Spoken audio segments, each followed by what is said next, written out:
ایک بہت بڑے عالم کی گمراہی کا عبرتناک واقعہ۔ حضرت عبداللہ بن عباس رضی اللہ تعالیٰ عنہ فرماتے ہیں، اس شخص کا نام بلم بن باورہ تھا۔ بنی اسرائیل کا بہت بڑا عالم اور مشہور مقتدی تھا، وسیع علم اور اللہ تعالیٰ کی معرفت کاملہ رکھتا تھا، بڑا عابد و زاہد تھا، اللہ تعالیٰ کا اسم اعظم جانتا تھا، مگر جب نفسانی خواہشات و اغراض اور دنیا کی طرف میلان کا غلبہ ہوا اور ہوا پرستی میں مبتلا ہوا تو سب علم معرفت بھول گیا اور دفعتاً عروج اور ہدایت کے بعد گمراہی میں پھنس گیا۔ اند اللہ تمام محبوبیت و مقبولیت زائل ہو کر ذلیل و خوار ہو گیا۔ جناب رسول اللہ صلی اللہ علیہ وسلم کو ان آیات میں حکم ہوتا ہے کہ آپ اپنی قوم کے سامنے اس عبرتناک قصہ کو سنائیے تاکہ آپ کی قوم اس کو سن کر عقل و فہم سے کام لے اور عبرت حاصل کر لے اور ایمان لے آئے۔ بلم بن باورہ کا واقعہ، جب فرعون ماں اپنے لشکر غرق ہو گیا اور مصر فتح ہو کر بنی اسرائیل کے ہاتھ آ گیا، اللہ رب العزت کی طرف سے حضرت موسیٰ علیہ السلام اور بنی اسرائیل کی قوم کو جبارین سے جہاد کرنے کا حکم ہوا اور حضرت موسیٰ علیہ السلام مجاہدین کو لے کر وہاں پہنچے۔ کنعان کی زمین میں مجاہدین کے خیمے استادہ کر دیے گئے اور شہر بلقا پر حملے کا ارادہ کیا، اور قوم جبارین نے جب یہ دیکھا کہ حضرت موسیٰ علیہ السلام ماں بنی اسرائیل کے حملہ کرنے والے ہیں، کیونکہ ان کو معلوم تھا کہ حضرت موسیٰ علیہ السلام کے مقابلے میں فرعون اور اس کا لشکر شکست کھا گیا اور غرق ہو کر تباہ و برباد ہو گیا اور ہم ان کا مقابلہ نہیں کر سکتے، اس لیے قوم کے سرآوردہ اور معزز لوگ جمع ہو کر بلم بن باورہ کے پاس آئے اور کہا، حضرت موسیٰ علیہ السلام بہت تند مزاج ہیں، بڑی قوت اور شوکت و دبدبہ والے آدمی ہیں، بہت بڑا لشکر لے کر ہمارے ملک پر حملہ کرنے والے ہیں، وہ ہم پر غلبہ حاصل کرنا چاہتے ہیں اور ہم کو ہمارے ملک سے نکال دینا چاہتے ہیں۔ آپ سے ہماری یہ التجا ہے کہ آپ دعا کر دیں کہ وہ واپس چلے جائیں اور ہم سے مقابلہ نہ کریں۔ بلم بن باورہ نے جواب دیا، ایسا نہیں ہو سکتا، وہ تو میرے ہم مذہب ہیں، جو ان کا دین ہے وہی میرا دین ہے، میں ان کے حق میں بددعا کیسے کر سکتا ہوں؟ میں جانتا ہوں کہ اللہ تعالیٰ کے نبی ہیں اور ان کی مدد کے لیے اللہ کے فرشتے اور ایمان والے ان کے ساتھ ہیں، اگر میں نے بددعا کر دی تو دنیا و آخرت میں برباد ہو جاؤں گا، دونوں جہانوں میں رسوائی و ذلت ہوگی۔ جب لوگوں نے بہت اصرار کیا تو بلم نے کہا، اچھا میں رب سے ان کے بارے میں معلوم کر لوں اور ان کے لیے بددعا کرنے کی اجازت ہے یا نہیں۔ حسب معمول بلم نے استخارہ یا کوئی عمل کیا۔ خواب میں بلم کو بتایا گیا کہ حضرت موسیٰ علیہ السلام اور ان کے کفر شکن مجاہدین کے لیے ہرگز بددعا نہ کرے۔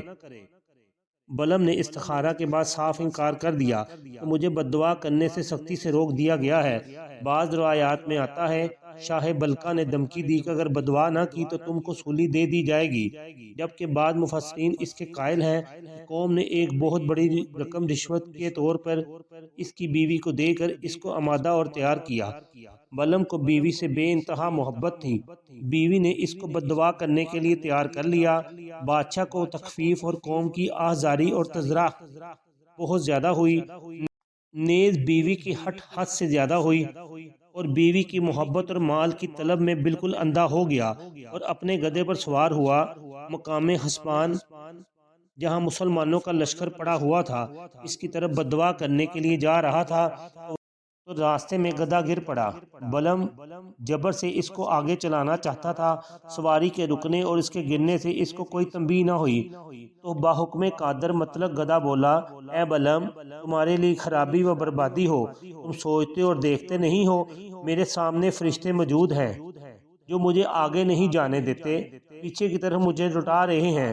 یہ سن کر بلم کچھ جھجکا، مگر شیطان نے اس کو بہکا دیا، بالآخر وہ آگے بڑھا اور بددعا کرنے میں مشغول ہو گیا۔ اس وقت قدرت الہی کا عجیب و غریب کرشمہ ہوا کہ بلم بددعا کے الفاظ و کلمات حضرت موسیٰ علیہ السلام اور ان کی قوم کے لیے استعمال کرنا چاہتا تھا، وہ سب قوم جبارین کے لیے ان کی زبان سے نکل رہے تھے، اور اپنی قوم کے لیے جو دعائیہ الفاظ بولنا چاہتا تھا وہ سب حضرت موسیٰ علیہ السلام اور ان کے لشکر کے لیے بولنے لگا۔ قوم جبارین نے جب یہ دیکھا تو وہ چلا اٹھے اور کہنے لگے، تم تو ہمارے لیے بددعا کر رہے ہو۔ بلم نے جواب دیا کہ میری زبان میرے اختیار سے باہر ہے، یہ سب کچھ جو میں کر رہا ہوں اس کے کہنے پر قادر نہیں ہوں، بے اختیار نکل رہے ہیں۔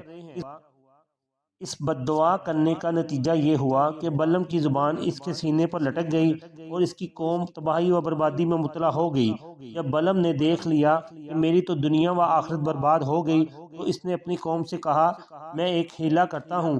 اور ایک مکروہ و فریب تمہیں بتلاتا ہوں، تم اس کو اختیار کر لو، شاید تم حضرت موسیٰ علیہ السلام اور ان کی قوم پر غالب آ جاؤ۔ بلم نے اپنی قوم کو حضرت موسیٰ علیہ السلام اور ان کے لشکر پر غالب آنے کے لیے ایک چال بتائی۔ بلم کی بتائی ہوئی چال، بلم نے اپنی قوم کے سامنے یہ تجویز پیش کی کہ تم اپنی حسین اور خوبصورت لڑکیوں کو تاجروں کی شکل میں مجاہدین کے لشکر میں بھیج دو۔ ان لڑکیوں سے یہ کہو کہ اگر بنی اسرائیل کا کوئی آدمی تم کو جو کچھ کہے، چھیڑ خانی کرے، تو تم ان کو منع نہ کرنا اور جو چاہے کرنے دینا۔ بلم سمجھ رہا تھا کہ یہ مجاہدین بڑی لمبی مدت سے اپنی بیوی بچوں سے الگ ہیں، مسافر ہیں، وطن سے نکلے ہوئے طویل عرصہ گزر گیا ہے۔ ان کا بدکاری میں مبتلا ہو جانا اس کو آسان معلوم ہو رہا تھا۔ وہ جانتا تھا کہ سب لوگ بدکاری اور زناکاری میں پھنس گئے تو یہ ہرگز کامیاب اور کامران نہیں ہو سکیں گے۔ چنانچہ لڑکیوں کو تیار کر کے بھیج دیا اور سوئے اتفاق کہ ان کی یہ چال کچھ کام آ گئی اور ایک اسرائیلی ایک لڑکی کے ساتھ زناکاری کے گناہ میں ملوث ہو گیا۔ حضرت موسیٰ علیہ السلام نے اس کو بہت روکا مگر نہ مانا۔